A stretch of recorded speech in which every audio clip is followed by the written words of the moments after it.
Hello and welcome back to another episode of the White Sox March to October. And we're loading in right away here today in kind of a big spot because it's the 10th inning. We're down a run. We got to score this free run to stay alive. And man, Luis Robert Jr. with his clutch rating active, that is not a big PCI. But yeah, last episode, after getting our massive winning streak just inexplicably snapped, I almost said that word right, we kind of came back down to earth too, which hasn't really happened too much to this White Sox team. I think we went 9-8 in the last episode. So we're still in first place. We're still looking good on the whole, but we gotta, get things back going the way that we're used to them going here. And there we go. We're going to let James Karinchak not even find the zone. No pitch was close in that at bat. Now it's up to Senzel, but it's actually not because I'm taking him out. We've got Fletcher on the bench with the platoon today, so we'll figure out the positioning if we need to. I guess we have to actually score for that to matter. Or you know what? 77 speed on first. How about Fletcher just puts one in the gap and ends it? Or do that. That works too. All right, well, now it's Hayes. And Hayes, did Hayes do it? Carry ball. It's over his head anyway, and it is just gonna go. Austin Hayes with the walk-off. Perfect home run, or we might be back right away. I mean, that's the exact sort of thing we needed. We're gonna get a lot of fireballs because we made a comeback. We're also gonna get that extra one for winning on a walk-off. So there we go. I think right there in the first, minute and a half of this episode, we just got ourselves right back on track to having a dominant season. So there we go. What's this going to give us? 4 for the win and then the extra one for the walk-off. Yeah, we're going to be set up for a little bit when it comes to momentum. All right, so let's see what this turns into. I think we started, on the positive side of neutral. And there we go. Just massive fireball now. We should rattle off some wins. Maybe a quick turnaround too wouldn't hurt. We could keep that fireball big. We are going to keep winning though. We got a 4-game series against Seattle. We're going to play game 3 of that. And it's already telling us when to keep the streak alive. I mean, does that really matter anymore? Because the last time I won to keep the streak alive, we also won in simulations, and then it told me I lost. We're also only on a 4-game winning streak. I feel like that might be the shortest streak I can ever remember for it to give me a game to win to extend the winning streak. Dude, that walk-off kind of set Austin Hayes off, though. When I stepped up to the plate, I'm pretty sure it said his average was like 280 something. Now just a few games later, he's all the way up to 323. But all right, let's not get distracted by anything else here. We've got to close out Seattle. We do have a 2-run lead, but they've got 2 on, nobody out, so a little bit of a jam we got to work ourselves out of. I'm also hoping soon, maybe even after this game if we're lucky. I want our first trade to be popping up here. I feel like we're getting to that point about 40 games in where the trades start happening. And I want to get Connie Kang back. All right, let's see what we got here. Matt Strom with 3 pitches thrown, so I probably can't take him out. And they're telling me he's going to sack bunt here. What's gotten us here? Wow, it's the Colin Houck game. 3 for 3, a double, a homer. Roberts also gone deep. Gallen had a nice outing, except he did allow 10 base runners, and I'm guessing one of the 2 that are on right now. So let's see if Strom can get out of this. They did say he's probably going to sack bunt, so we'll go ahead and probably just let that happen. Just take our out at first, no big deal. And we got another lefty-lefty matchup here, favorable, or at least I assume favorable. Guess I don't know if Michael Massey has reverse splits or not. We just won't let him hit the ball. That's how we'll deal with that. He didn't even want to try to. All right, man, let's just try and finish this with Strom. We've got a decent enough matchup here. This dude is actually worse against lefties with a lower clutch rating than his contact would be. And he's gonna tie it up. Yeah, not even a good swing. Houck couldn't get there. Fletcher did not throw it home all in one motion, and even with that, if he got a perfect throw, we probably would have gunned him down, but just nothing happened there. Nothing happened the way we needed it to. That sucked. Oh my god, and then this dude? Really? Turning on the cutter up and in? Well, uh-oh. I so confidently declared after the last game, oh, we're back. We're back on track, ready to dominate the rest of the season. And all of a sudden, I give up 4 runs. We need to have at least a 2-run 9th inning to even keep this game alive. This is going to be a lot of snowflakes if we don't make this comeback win. All right, well, Tanner Scott strikes out Corey Lee to end it, but man, we've all of a sudden got our work cut out for us. And that means we're going to face their closer now, Andres Munoz, which also means Nick Senzel's getting subbed out. And it's actually Colson Montgomery that was on the bench, so this is a nice bat to be bringing off the bench.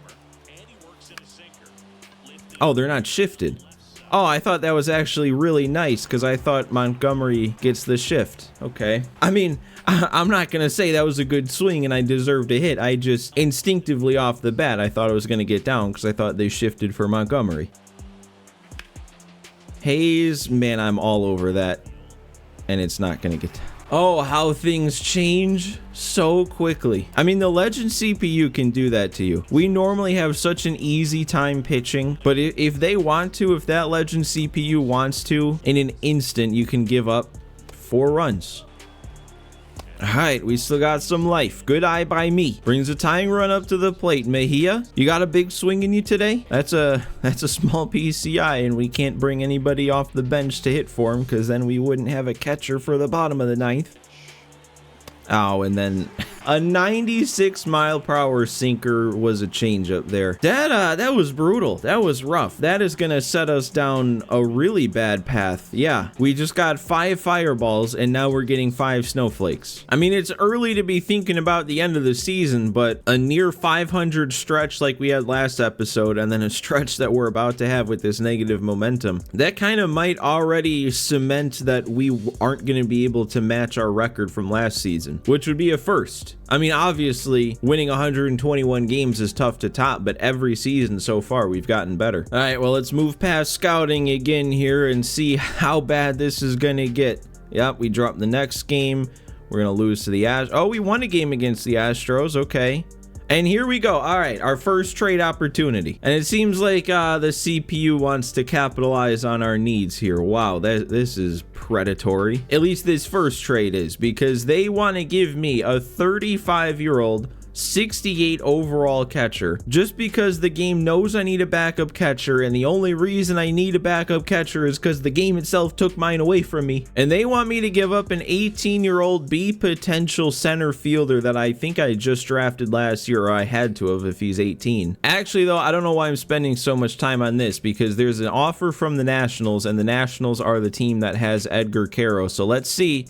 It's not Caro, it's a different catcher they're offering. I mean, to be fair, this is at least a better catcher offer, even if he's nothing special and he's 30 and he's probably not really going to get any better. He's still kind of just like solid across the board, which is, I feel like, what you want out of a backup. It's just, I don't know what we're giving up. Kana Matsumoto, which he also, if you remember when we drafted him all the way back in the first draft, I think his potential is only like a 73, so it's not like he's going to get much better. But at the same time, you never know. I guess I've never seen it with somebody that I drafted, so I don't even know if it's possible, but he could get like a fast track at some point that could change his potential. Tyler Wells also, I mean, he would be an upgrade if I got the chance to call him up, but then again, if I got the chance to call him up, the game probably wouldn't let me send down Davey Garcia. So, and then Carlos Perez, I mean, that's a whatever to get rid of. It's more these two, and mostly Tyler Wells, that I wouldn't want to give up. What about the Giants? What's their offer? They're offering me Marco Luciano, a 25-year-old A potential, 76 overall, solid attributes right now, actually. But he's already got 2 years of service time. I don't know, this almost just feels like the Jordan Lawler trade we made last year, but worse, because he's older and not quite as good as Lawler is. I mean, we are at a point now that we brought up so many of our guys after losing a couple in the offseason. Now we do kind of need prospects again. You know, we had a bunch of like infield, especially middle infield prospects, but now they're all here. But Luciano isn't really a prospect. He's kind of ready to play now, and we'd be giving up one of the prospects I am still excited by, even though his progression last season wasn't great. And then also Matt Strahm, who I guess did just blow that game and doesn't seem to be doing so great for us, actually. But I don't know, I don't really like this trade either. I don't really like any of these trades, to be honest. Like, if there was one trade I'd make, it would be this one for Riley Adams. But if I make a trade with the Nationals for a catcher, and knowing that Edgar Caro is also a Nationals catcher, that would probably eliminate the chance that they would still trade me back Edgar Caro, which I don't know if I 100% want anyway. Like, the priority between the two would be getting Connie Kang back. So yeah, no, I'm not gonna make any move here. Maybe that's stupid, I don't know, but we'll find out, I'm sure. And actually, okay, this is a relatively quick turnaround without letting me feel the effects of the snowflakes for too long here, and it's a nice player lock situation with Luis Robert Jr., who might need it actually. He started the year so hot, but it says he's batting now 253. He hit 9 homers in like the first, I don't know, 12 games was it? Maybe 15, but now he's only at 11 through 35. He has the cold symbol next to him, but at the same time, does it really even matter? I mean, I could get a full 3+ with him, and he'll just continue getting worse like Jordan Lawler has. His numbers got worse and then have stayed there ever since I got the 3+ with him. I don't know. I feel like we also kind of got to remember that now it's been almost a month since we were on that early season winning streak. And in that month, we haven't been playing that great. So as our team is cold and not putting up numbers, our individual players aren't really going to put up numbers anymore. We're only 4.5 games up. I mean, 31-14 is still a great record. But the Twins, man, the Twins are hanging around. So let's see what we can do then with Luis Robert Jr. here. We have to face a righty, which I think is a worse matchup. His power's better, but his contact's way lower. All right, but here we go. At bat number 1, we've got a runner on second, so it's going to be an even smaller PCI with the clutch rating active.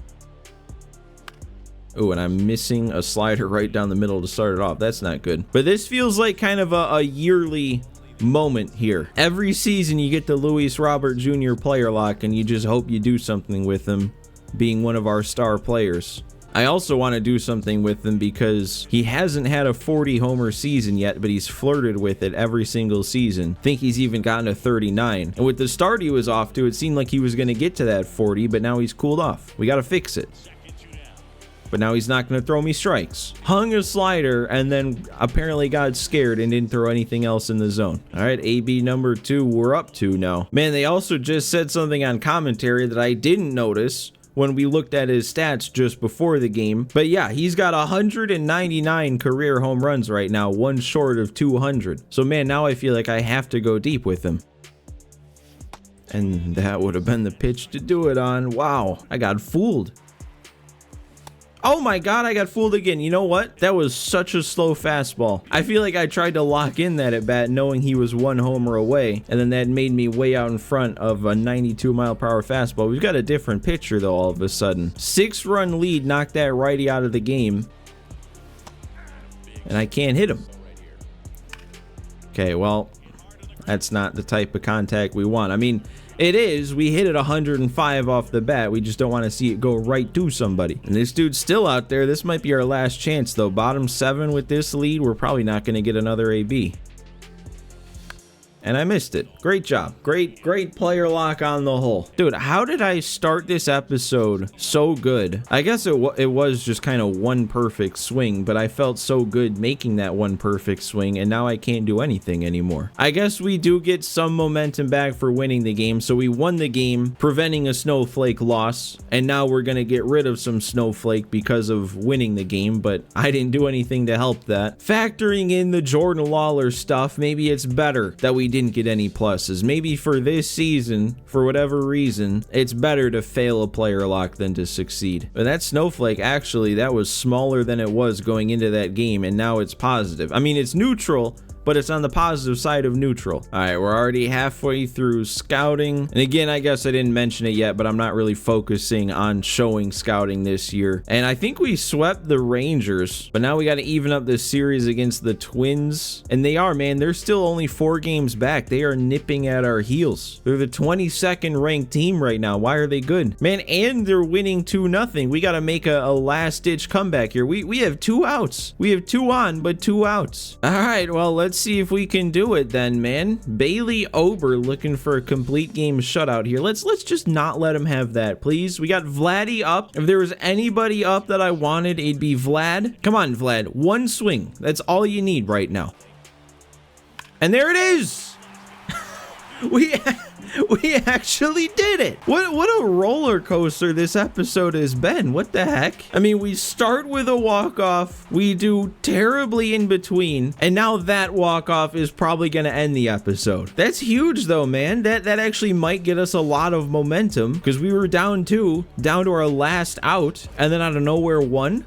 That might be one of those that gives us like 8. It might fill everything up. All right, well, what's it going to tell me here? It is just gonna fill the momentum up. It's gonna give us 9 actually, because we get the walk-off bonus, but I think the meter would be full from 8, so that one didn't even matter. All right, well, let's see what this turns into here. I mean, we know it's gonna turn into a full fireball. Look at that thing full all the way to the edges. But what's that gonna do for us in terms of the games? We win the series against the Twins. We got a series against the Orioles, which, well, it was looking good to start, but now we got to scout again. 3 scouting breaks. All right, so let's move past it again then. And let's see this winning streak build. There we go. We swept the Orioles, and now they want to give me a chance to call up Taijuan Walker. You couldn't have given me a better one? Well, if there was anything we didn't need, it'd probably be another starting pitcher. And I can't remember if I figured out in the past that age did have something to do with a potential attribute increase. But if it did, he's 34, so he's probably not going to go up all that much, even if I did have a good player lock with him. So again, I mean, we declined a trade. I think I'm going to decline this call up because I just don't want him on the big league squad. There's no spot for him. So yeah, we'll leave him in the minor leagues and we'll move on. And we got to play Cleveland